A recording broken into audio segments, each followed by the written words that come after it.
that we can no longer do business in a very rigid manner. We've got to be very agile and be flexible to the changing times. Indeed, times have changed, and we've seen quite a number of big players within the region collapsing. Of course, we know what happened to a number of retail giants from Kenya that had opened shop in Uganda, like Nakumatt, Uchumi, and Tuskys.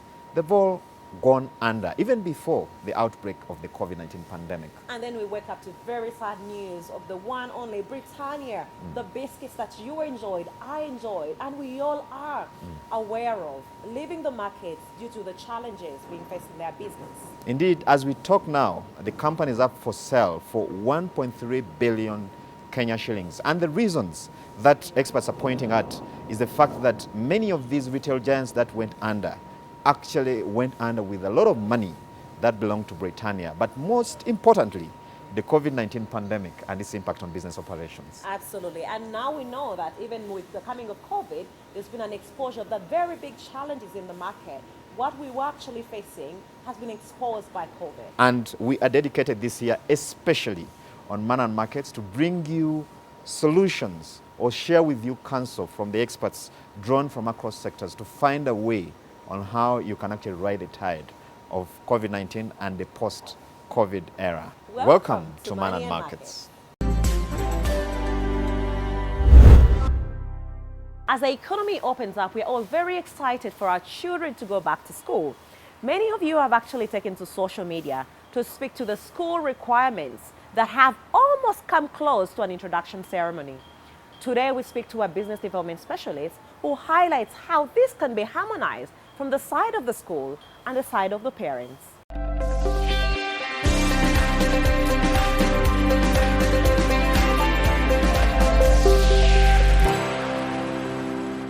It's a good thing that the children are going back to school. I guess as parents we are all excited by the fact that they can go back to class to learn, to be able to grow in their chosen fields that they have chosen to study.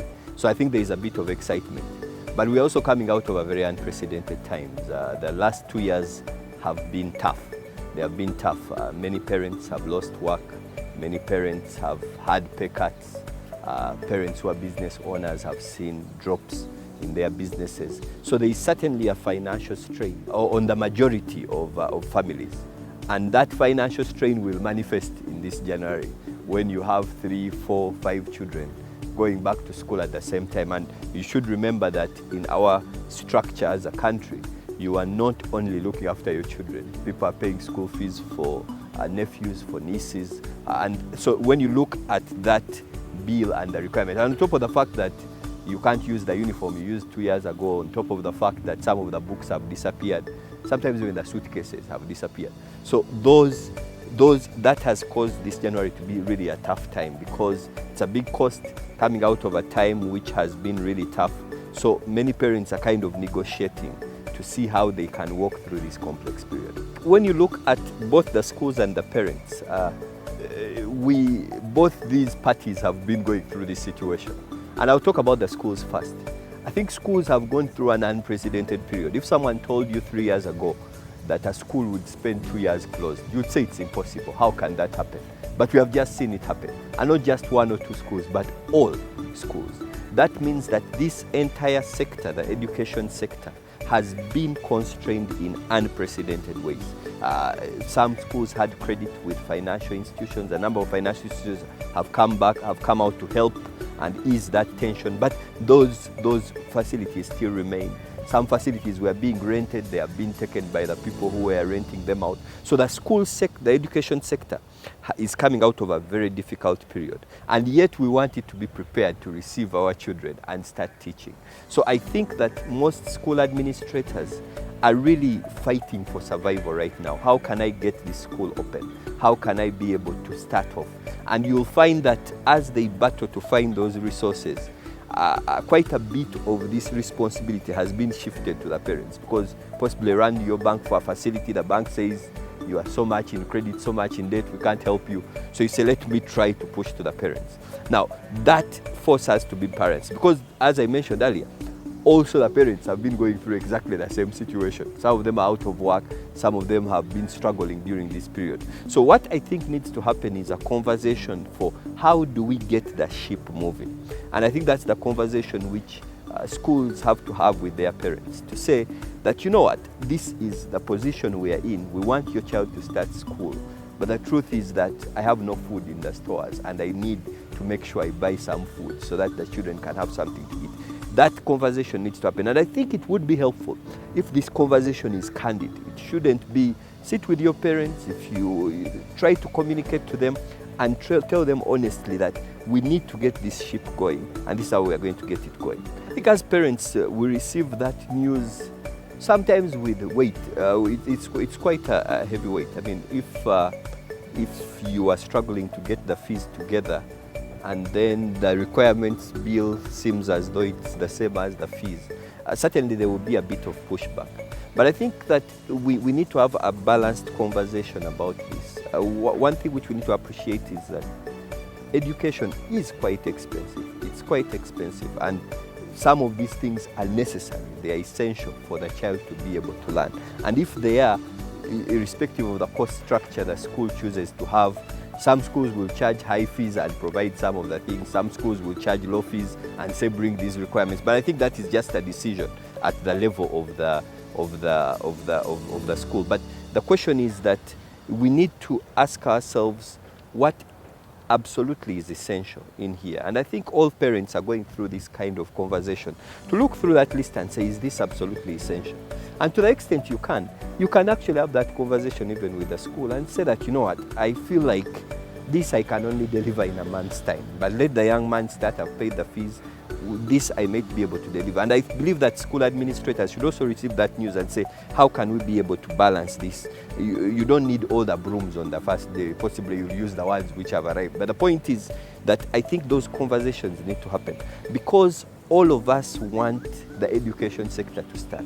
The administrators want, the private schools have invested lots of money, even government has invested lots of money in these schools. So the point is that we want that sector to start. But what we need absolutely now is to make sure that we get going. You want that child to start going to school.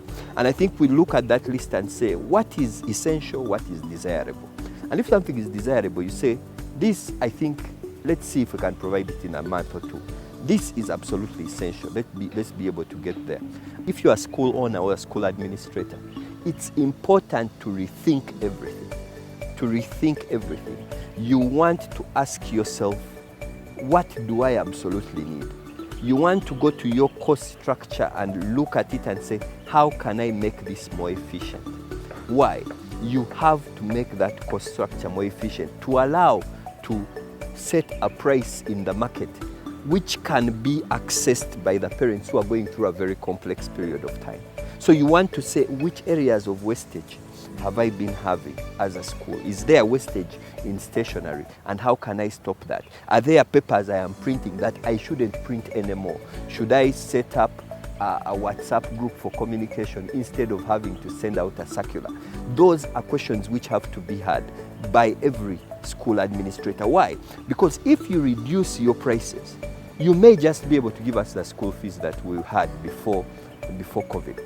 But when you look at it from the perspective of the parents, for most of us, we have to appreciate that education is going to be one of our biggest costs. And it's simply because of the structure of the nation.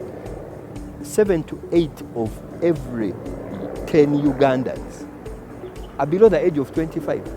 So chances are high they're in some kind of education. So if you are two adults, a father and a mother, you should know that in the Ugandan averages, you are looking after about 5 to 6, 7 people. And that's just a reality. And that reality means that when you are looking at education, you need to know that there is going to be a weight which has to be carried. And you're asking that, how do I prioritize it? Because all of us as parents, we can be able to appreciate that education is a worthwhile investment, especially for your child. Because your child will need that education to make it in the world. And we can debate the education, but at least they need a decent education. So since we know that that is important, then as parents, we need to make sure, how can we prioritize it? And then you have to say, which changes can I make? Because there is also efficiency on the parent side.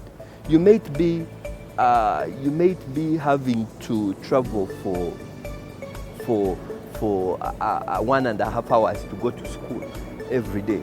Now the question is, do I want to change where I stay so that I get closer to the school, so that I can be able to reduce the cost? Now that might mean higher rent for you, but that debate has to be had, and you have to sit down and punch the numbers and ask yourself, how can I be able to reduce this school expense?